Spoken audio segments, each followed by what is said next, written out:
Assalamualaikum warahmatullahi wabarakatuh. Apa kabar semuanya? Kita bertemu lagi di video pembelajaran kedua, yang dimana video ini dibuat untuk memenuhi tugas kreatif konten pembelajaran PAI. Nah, dosen pengampu mata kuliah ini adalah Bapak Aib Saripudin, MPD. Sebelum mulai pelajaran, alangkah baiknya kita berdoa bersama-sama terlebih dahulu. Ya, Bismillahirrahmanirrahim. Rabbi zidni ilman warzuqni fahman. La haula wala quwwata illa billahil aliyyil azim. Amin. Nah, di pembelajaran kali ini kita akan melanjutkan pembahasan dari bab sebelumnya. Coba, apa ada yang masih ingat bab sebelumnya kita belajar tentang apa? Nah, di bab sebelumnya kita belajar tentang 3 bacaan hukum mad. Ya, yang pertama ada mad lain, yang kedua ada mad iwad, dan yang terakhir ada mad arid disukun. Nah, untuk di pembelajaran kali ini, ya, di bab kedua ini kita akan membahas tentang infak dan juga sedekah. Nah, harta dan kekayaan bukanlah tujuan utama hidup kita, karena tujuan utama hidup kita adalah mencari ridho Allah. Nah, dengan memiliki kecukupan harta, maka jadikan itu sebagai sarana untuk bekal kehidupan sehari-hari dan juga sarana untuk bekal kita ibadah. Nah, yang pertama kita membahas tentang infak. Infak itu berawal atau berasal dari kata anfaqo yang artinya mengeluarkan sesuatu atau harta dan untuk kepentingan sesuatu. Nah, sedangkan menurut terminologi atau istilah syariat, infak adalah mengeluarkan sebagian harta atau hasil pendapatan untuk kepentingan yang diperlukan syariat Islam. Nah, ternyata ada perbedaan antara infak dan juga zakat. Yang pertama yaitu jika zakat memiliki nisab dan haul, sedangkan infak itu tidak memiliki nisab dan haul. Yang dimana nisab itu berarti batas jumlah harta, dan haul adalah batas waktu lamanya harta itu dimiliki. Ya, itu untuk zakat. Khusus untuk zakat. Sedangkan untuk infak itu tidak ada nisab maupun haul, yang dimana ketika kita mau berinfak itu tidak ada batas jumlahnya. Misalnya kita harus sudah memiliki emas sebanyak 96 gram baru kita boleh berinfak. Ya, tidak. Jadi infak itu tidak ada batas jumlah harta yang kita miliki. Mau berapapun yang kita punya, kalau kita mau berinfak, maka itu kita bisa berinfak, begitu. Lalu yang selanjutnya adalah zakat itu penerimanya sudah ditentukan, ya, sebagaimana ada di surah At-Taubah ayat 60, yang mana dijelaskan dalam Al-Quran surah At-Taubah ayat 60 tersebut bahwa penerima zakat atau mustahik zakat itu ada 8 asnaf atau ada 8 golongan. Ya, yang pertama ada fakirun wa miskinun amilun mu'allafun riqabun wa gharimun sabilun ibnu sabil, begitu. Sedangkan untuk infak itu penerimanya tidak ditentukan.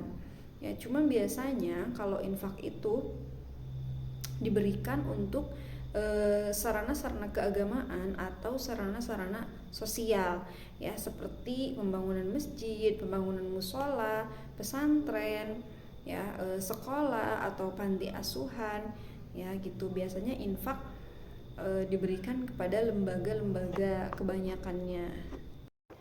Tetapi infak juga bisa diberikan kepada para mustahik zakat, ya, atau mustahik zakat yang 8 golongan tadi. Atau infak juga bisa diberikan kepada keluarga. Misalnya ada keluarga kita yang mengelola sebuah pengajian, sebuah pesantren atau sebuah masjid, ya, seperti itu. Selanjutnya yaitu tentang sedekah. Sedekah menurut bahasa berasal dari sodako yasduku sodakotan, yang mana artinya adalah pembenaran. Sedangkan secara istilah, sedekah adalah mengeluarkan harta di jalan Allah sebagai pembenaran atas ajaran Allah.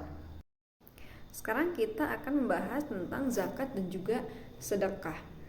Nah, ternyata zakat itu termasuk juga ke dalam sedekah. Kenapa? Karena salah satu tujuan zakat adalah mendekatkan diri kepada Allah, yang dimana itu juga sebagai tujuan dari sedekah. Dan ternyata zakat itu termasuk sedekah wajibnya orang muslim ketika harta orang muslim tersebut mencapai 1 nisab. Hukum dari infak dan sedekah adalah sunnah. Ada banyak sekali manfaat dan juga keutamaan dari bersedekah. Yang pertama yaitu sedekah dapat menghapus dosa. Sebagaimana kita ketahui bahwa kita hanyalah manusia biasa yang tidak luput dari kesalahan. Ya, sebagaimana di sebuah hadis dikatakan al-insanu mahallul khata' wan nisyan. Jadi manusia itu tidak luput dari lupa dan juga salah. Maka dari itu alangkah baiknya ya kita bisa mengurangi dosa-dosa kita dengan bersedekah. Makanya ada orang yang memprogramkan sedekah subuh, dan itu memang luar biasa, masya Allah, sangat baik sekali dan sangat bermanfaat sekali. Yang kedua yaitu sedekah tidak mengurangi harta. Ya, itu adalah janji Allah. Nah, dengan keyakinan kita kepada Allah, maka Allah akan membalas apa yang kita keluarkan. Tetapi jika kita tidak merasa yakin bahwa sedekah itu tidak mengurangi harta, itu akan sukar sekali terasa manfaatnya. Maka dari itu yakinkan lagi hati kita bahwa ketika kita bersedekah, maka harta yang kita punya itu tidak akan berkurang sama sekali. Ya, apalagi kita karena jangkauan sedekah itu luas, tidak hanya harta, seperti misalnya ilmu. Ketika ilmu itu disedekahkan atau diamalkan, maka ilmu itu bukannya berkurang, tapi malah bertambah, dan ilmu itu tidak akan habis ketika kita mengajarkan kepada orang lain. Nah, dan yang terakhir adalah sedekah itu dapat melipat gandakan pahala.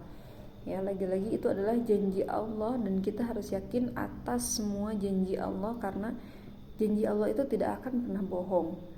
Ketika kita bersedekah, maka Allah akan melipat gandakan. Ya, makanya banyak orang yang ketika bersedekah tapi justru